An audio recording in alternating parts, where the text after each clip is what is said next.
anybody can go out there and play rock'em sock'em boxing, and that means just throw wild, crazy punching. He's actually working behind his jab, working with his movement, knew exactly his distance, and that's right there is what I had to figure out and get to the point. I was taking those couple rounds where I had to figure out his movement. He was kind of leaning to the left with his jab, and it was kind of awkward to me. But and that's what makes him a good fighter, is those things and those qualities about himself. But eventually, like I said before the fight, eventually I was going to touch him, and he was going to have to really figure out what kind of fighter he is. And like I said, anybody can fight hard, but he got off the canvas every time I dropped him to try to come back and win. That's what I was going to ask you next. The first knockdown, we thought it was over. The second knockdown, we thought it was over. What was going through your mind when he continued to get up, and then also later in the rounds when he was coming on? Your machine, move your thing. Oh, okay, sorry. Put it really right to your mouth. Okay.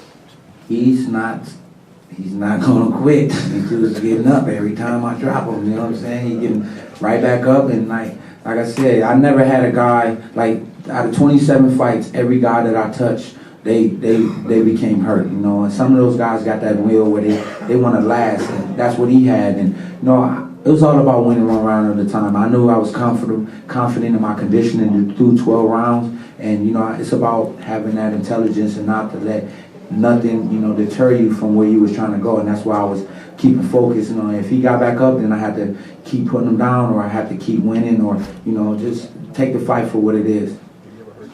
Have he ever hurt me? Well, he hit me with a punch in my neck. That joint hurt it. But I try to share no pain. I try to show no pain at all. I try to show no flaw at all. I noticed that I was fighting off the rope for a minute, and I think I'm usually confident with that, but I learned something. Don't be fighting off the ropes, because he might hit me with something, like he hit me with an uppercut, and I was like, man, I'm gonna get off this rope right here, fighting in the middle of the ring.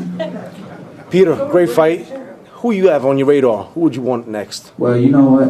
I'm on a lot of guys' menu right now, so it's not going to be a problem to get a fight. I got a hard-working team behind me. I got Al Heyman, I got Golden Boy, I got my management.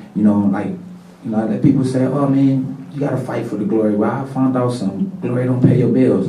So I'll fight anybody. I said I'll fight my own moms, and I still mean that. But now I got the middleweight champion. She might want to fight with me. But the most important thing is that, when you got hard-working people behind you that know the demographics with everything, I don't have to worry. All I got to do is just go to the gym, prepare for the challenges they come in front of me, and I face them. And you know what? I'm looking to be a victor every time I step out there. So whoever, I'm not going to be disrespectful calling out these fighters. I was calling out Sergio Martinez, and as you can see, that never happened.